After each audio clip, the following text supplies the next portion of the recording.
Do you hear that? The quiet, the silence. Kol Nidre night is like that, usually. Tonight, though, I would like to speak loudly about something that lies at the heart of Yom Kippur, Tikkun HaNefesh, the repair of the soul. This Kol Nidre, I want to talk about a more open conversation surrounding mental health. Alcoholism and addiction, anxiety, PTSD, bipolar disorder, postpartum depression, prolonged grief, they're not just terms, they are diagnoses. They are parts of the lives of real people. Some are members of our temple family, and many are here tonight. These illnesses are often said to be invisible. There's no rash or runny nose or stitches on a wound. And there's no discrimination. They're part of the human experience, and they can be really lonely. We need to talk about it because people are suffering. If we don't work to normalize our conversations about this, the isolation will continue. After Robin Williams committed suicide, newspapers, TV programs, and the internet were filled with mental health professionals and people sharing their personal experiences. It was one of the first times that people really spoke openly about mental illness. We reduced the stigma. People shared their struggles. People with mental illness were feeling less alone and got help. That was in 2014. 1 in 5 adults experience mental illness each year. That's over 50 million Americans. Recent studies have shown that 8% of American adults have a substance use disorder, and 4% of our kids. More than 1 in 10 of our kids aged 12 to 17 experience mental illness. It is the leading cause of disability in America, costing hundreds of billions in lost earnings each year. By 2030, experts estimate that depression will outpace cancer, strokes, war, and accidents as the world's leading cause of disability and death. Friends, I want to share something with you to help normalize some of this. Humans are drawn towards darkness. It's actually normal for us to get pulled in the direction of hopelessness rather than joy. It's built into us. Author and psychologist Nicole Force explains that our natural tendency towards darkness and sadness is so common that scientific research had to give it a name: the negativity bias. It's a result of the fight or flight response that is activated during life's negative experiences. The adrenaline rush and increased heart rate that occurs actually causes negative events to be experienced more intensely and is therefore imprinted in our brains more firmly. Here's what I mean. Our human ancestors, thousands of years ago, they lived on the edge of survival. Something good would happen. A hunter would catch some food. Hooray. But something bad would happen. A forest fire, an animal stampede, and they would be dead. So they had to keep an eye always out for the bad stuff. Human beings that were constantly on guard, they survived and reproduced. And our brains adapted. Fear had to be the focus. It's just not in our nature to ask, why am I so happy right now? Let's see. I ate some chocolate, a puppy licked my face, and there's a sale at the Temple Emanu-El gift shop. How many of us are still keeping our gratitude journals from a few years ago? Consider an event that triggers PTSD, post-traumatic stress disorder, a terrible thing in someone's life, and they just can't excise it. It leads to a recurring reliving of the terror of that event. Our brains have adapted to react more strongly to the negative. And this has been a traumatic year. There's fear and anger everywhere. The World Health Organization believes the impact of mental health will far outlast the pandemic. There's a baseline of anxiety and grief that feels higher than ever, right? I worry that if we don't talk more openly about mental illness, that we will be in for a different kind of pandemic in the not too distant future. Many of you know that I enjoy following and watching sports. In recent months, 2 young women have spearheaded public reckoning within the sports world. Simone Biles and Naomi Osaka. They've each expressed their own version of pikuach nefesh, the Jewish principle of preserving life above all else. The greatest gymnast of this generation, Simone Biles, competed in the early rounds of the Tokyo Olympics, but she made a number of uncharacteristic mistakes. She was physically capable of winning the predicted 5 gold medals, but she wasn't mentally in condition to do so. Her mental health was putting her safety in jeopardy. And how do we know? Because she was brave enough to tell us. Do you remember the 1996 Atlanta Olympics? Teenager Carrie Strug. She was the final American gymnast to compete in the team competition. Strug rocketed down the vault runway to perform a Yurchenko with 1.5 twists, and she fell on her landing and heard a snap. And her coach told her to perform a second vault. And wincing in pain, she delivered a second Yurchenko and landed it perfectly. She saluted the judges and then collapsed, weeping, onto the mat. For the last 25 years, this story has been one of perseverance, of overcoming the odds, and of putting team and country first. Perhaps we were wrong. Strug's choice exacerbated her injury, causing mental anguish, and she ended her gymnastics career at 18.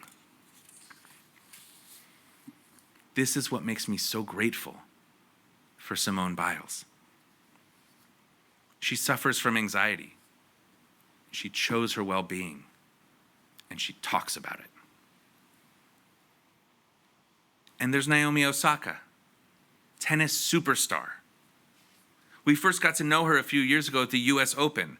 She dominated Serena Williams, arguably the greatest women's tennis player ever, in a straight set win. Osaka is a 4-time Grand Slam champion, and she lit the opening ceremony cauldron at this summer's Tokyo Olympics. Her career has been illustrious. And this summer, she withdrew from the French Open and Wimbledon, citing her history of depression and social anxiety. She chose not to compete, to focus on her mental health. These 2 women of valor sent a message about the importance of mental health that has reached far beyond professional sports. If only everyone who battles mental illness had the resources and support that these 2 women have. I wish there was an easy solution for those who struggle, for those who feel alone and isolated. Because you are the inspiration for me to speak about this tonight. I've heard your stories.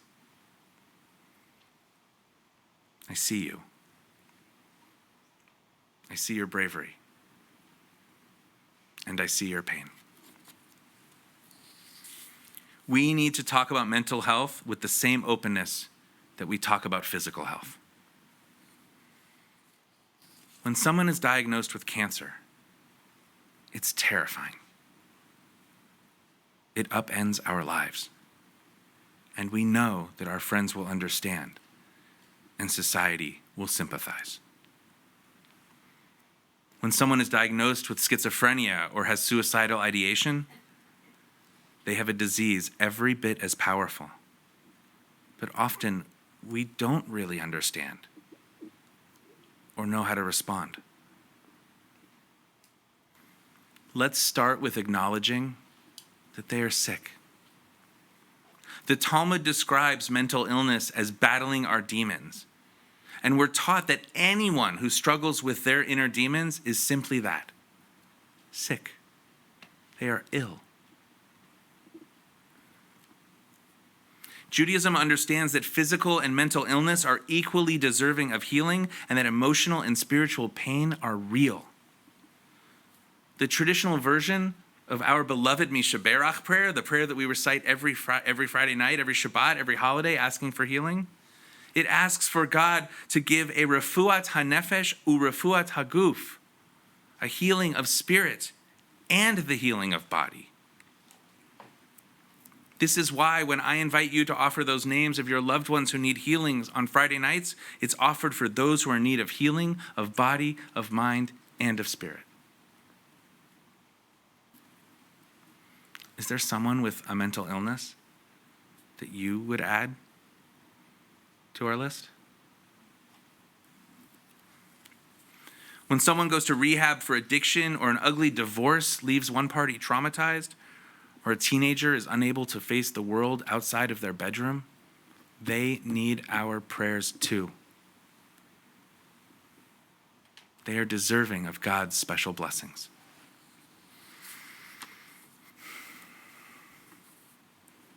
There's an old joke. A man goes to the doctor and says he's depressed, that life is harsh and cruel and he's all alone. The doctor says, the treatment is simple. The great clown Pagliacci is in town tonight. Go and see him. That will pick you up. And our man bursts into tears and says, but doctor, I am Pagliacci.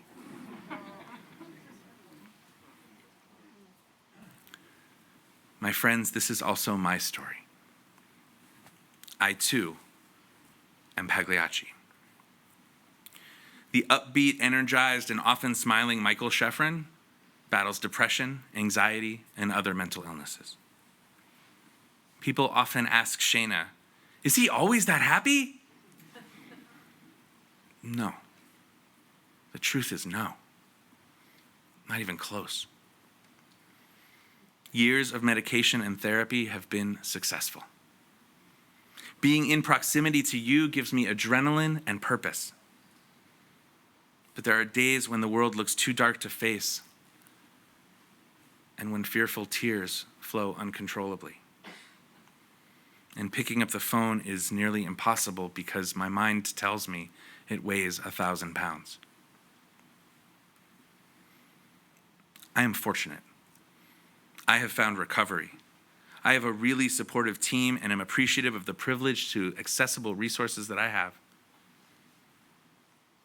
But I also see the strain that it puts on Shayna and the worry that it causes in Rabbi Mimi's eyes. I'm so fortunate to have a rabbi like Rabbi Glickman who supports me. Why do I share this with you tonight? Because I've been embarrassed. I have felt the stigma. And I need to practice what I preach. Because I want you to know that you have a safe place in me and in our community where we can talk about it. And the conversation has already been started by our adult education and social action committees through their support and programming. And there's another reason. It's the Jewish thing to do. One of my favorite moments in our Bible is found in the book of 1 Samuel, when we first meet David. The story goes that King Saul was troubled, and he would call upon David to play his harp. And then Saul would feel better, and the tormenting spirit upon him would go away. For years, I read this verse understanding that it was to teach us about the healing power of music, that David's talents would soothe Saul. But when confronted with my own depression, I found a deeper message. In the verses leading up to this musical moment, we read that the Spirit of God had left Saul and was replaced by a spirit that filled him with depression and fear.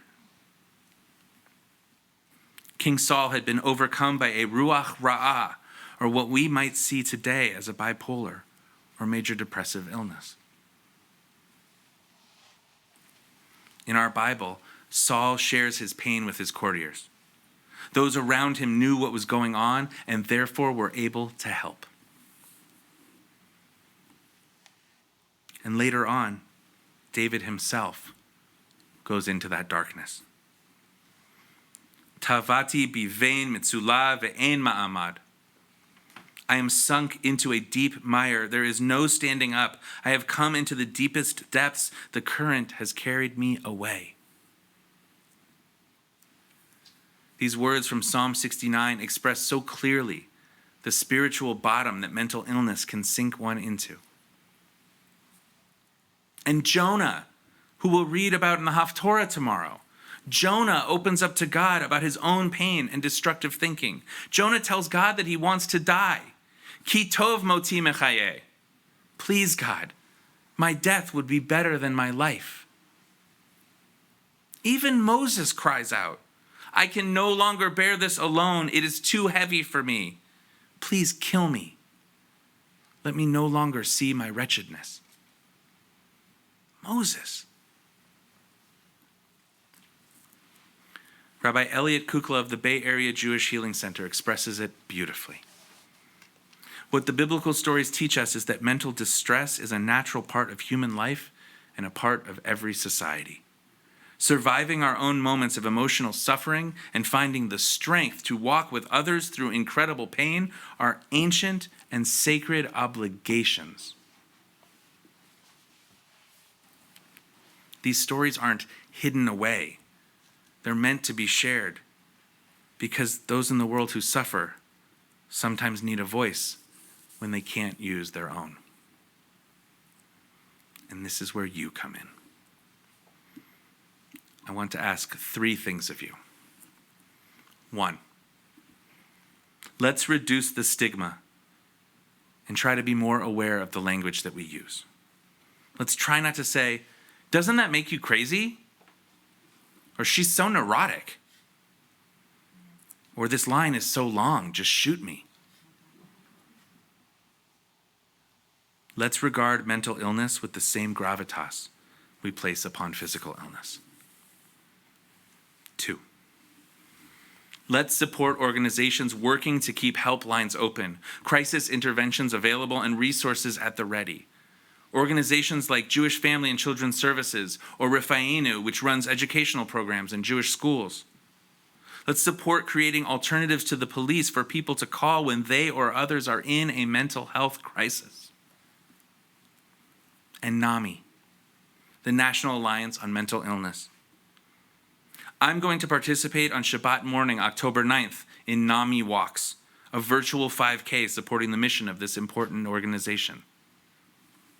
Please join me. That'd be great. And 3, when you leave here tonight, or the next time you come to the temple, I want to give you a green mental health awareness ribbon or button. These ribbons were hand sewn by our own Joanne McGuire and Ethel Gross. And they'll be out in the lobby or in the temple office. Wear it for a day. See if someone asks you about it or shares with you about it. Or use it to start a conversation. Support and recovery from mental illness is real and available. If anyone listening tonight is feeling depressed or like they can't cope with life, please seek help. You can call me if you want. My phone's on.